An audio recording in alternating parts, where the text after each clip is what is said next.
ಹಾಗಾಗಿ ನಾನು ಬರೀ ಯಶಸ್ಸು ಯಾವುದಲ್ಲ ಅಂತ ಹೇಳ್ಕೊಂಡು ಹೋದೆ. ಹಣ ಅಲ್ಲ, ಅಧಿಕಾರ ಅಲ್ಲ, ದೇಹ ಶಕ್ತಿ ಅಲ್ಲ, ಖ್ಯಾತಿ ಅಲ್ಲ. ಯಶಸ್ಸು ಅಂದರೆ ಏನು ಹಾಗಾದರೆ? ನಾನು ಕಾಲೇಜಲ್ಲಿ ಪಾಠ ಮಾಡುವಾಗ ಒಂದು ಸಲ ಮಕ್ಕಳಿಗೆ ಪ್ರಶ್ನೆ ಕೇಳಿದೆ, ಎಲ್ಲ MSc ಹುಡುಗರು. ನಿಮ್ಮ ಅಜ್ಜನ ಹೆಸರು ಗೊತ್ತಾ ನಿಮಗೆ ಅಂತ ಕೇಳಿದೆ. ಅವರಂದರು, ರಸಾಯನಶಾಸ್ತ್ರ ಕಲಿಸೋದಕ್ಕೂ ಅಜ್ಜನಿಗೇನು ಸಂಬಂಧ? ಅದ್ರ ಮುಖ ನೋಡಿಕೊಂಡ್ರು, ಎಲ್ಲರೂ ಕೈ ಎತ್ತಿದ್ರು.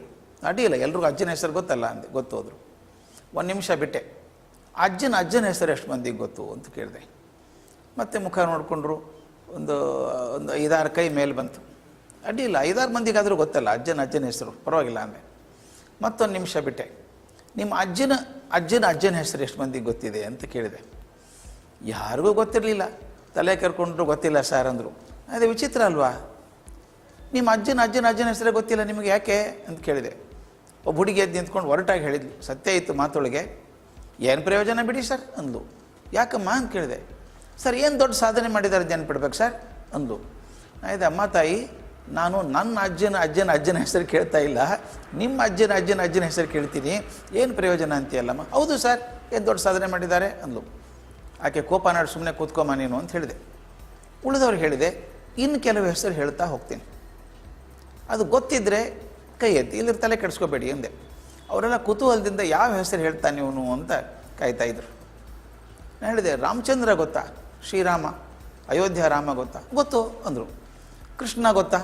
ಭಗವದ್ಗೀತೆ ಕೃಷ್ಣ ಗೊತ್ತು ಅಂದರು. ಬುದ್ಧ ಗೊತ್ತಾ? ಗೊತ್ತು. ಮಹಾವೀರ ಗೊತ್ತು. ಯೇಸು ಕ್ರಿಸ್ತ ಗೊತ್ತು. ಪ್ರಾಫೆಟ್ ಮೊಹಮ್ಮದ್ ಗೊತ್ತು. ರಾಮಕೃಷ್ಣ ಗೊತ್ತು. ವಿವೇಕಾನಂದ ಗೊತ್ತು. ಶಂಕರಾಚಾರ್ಯ ಗೊತ್ತು. ಬಸವಣ್ಣ ಗೊತ್ತು. ನನಗೆ ಆಶ್ಚರ್ಯ ಆಯಿತು. ನಾನು ಹೇಳಿದೆ, ನೋಡ್ರಪ್ಪ, ನಾನು ಇಷ್ಟೊಂದು ಹೆಸರು ಹೇಳಿದೆ, ಶ್ರೀರಾಮನಿಂದ ಹಿಡಿದು ಬಸವಣ್ಣವ್ರ ತನಕ ಇಷ್ಟು ಹೆಸರು ಹೇಳಿದೆ, ಎಲ್ಲವೂ ಗೊತ್ತು ಅಂತೀರಿ. ನನಗೊಂದು ಸಮಸ್ಯೆ ಬಂತೀಗ. ಇಷ್ಟು ಜನ ಹೇಳಿದ್ನಲ್ಲ, ಇವರು ಯಾರ ಮೊಮ್ಮಗನು ನಾನಲ್ಲ. ಆದರೆ ಎಲ್ಲರದ್ದು ಹೆಸರು ನೆನ್ಪಿಟ್ಟಿದ್ದೇನೆ. ಆದರೆ ನಮ್ಮ ಸ್ವಂತ ಅಜ್ಜನ ಹೆಸರು ನನಗೆ ಗೊತ್ತಿಲ್ಲ. ಯಾಕೆ? ವಿಚಾರ ಮಾಡಿ ಹೇಳಿ ಅಂತ ಟೈಮ್ ಕೊಟ್ಟೆ, ಒಂದು 5 ನಿಮಿಷ. ನನ್ನ ಕ್ಲಾಸಲ್ಲಿ ಹುಡುಗಿದ್ಲು ಪದ್ಮಿನಿ ಅಂತ, ಎಕ್ಸ್ಟ್ರಾಡಿನರಿ ಚೈಲ್ಡ್, ಭಾರಿ ಬುದ್ಧಿವಂತೆ. ಆಕೆ ಕಣ್ಣಲ್ಲಿ ನೀರು ಕಾಣಿಸ್ತು. ನಾನು ಕೇಳಿದೆ, ಪದ್ಮಿನಿ ಯಾಕಮ್ಮ ಕಣ್ಣಲ್ಲಿ ನೀರು ಅಂತ ಕೇಳಿದೆ.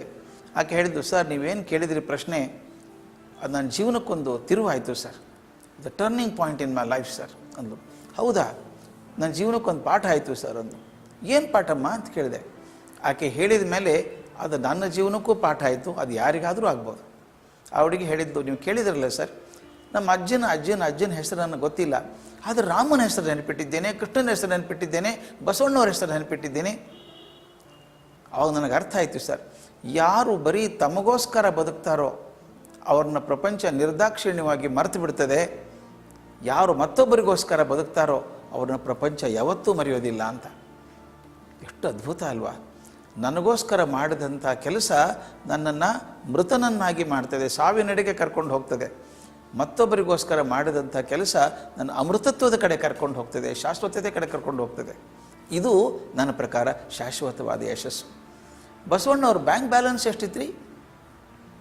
ಬ್ಯಾಂಕೇ ಇರಲಿಲ್ಲ ಅವಾಗ. ಅವ್ರು ಏನು ಡಿಪಾಸಿಟ್ ಮಾಡಿದ್ರು ನಮ್ಮ ಹೃದಯದಲ್ಲಿ ಮಾಡಿದಂಥದ್ದು. 900 ವರ್ಷಗಳ ಹಿಂದೆ ಬರೆದಂಥ ಕನ್ನಡ ಇವತ್ತಿಗೂ ಅದ್ಭುತ ಅನಿಸುತ್ತಲ್ಲ ರೀ ನಮಗೆ. ಒಂದು ಸಾಲು ಬರೆಯೋಕ್ಕಾಗಲ್ಲ. ಇದು ಮನುಷ್ಯ ಶಾಶ್ವತತೆಯನ್ನು ಪಡ್ಕೊಳ್ಳುವಂಥದ್ದು.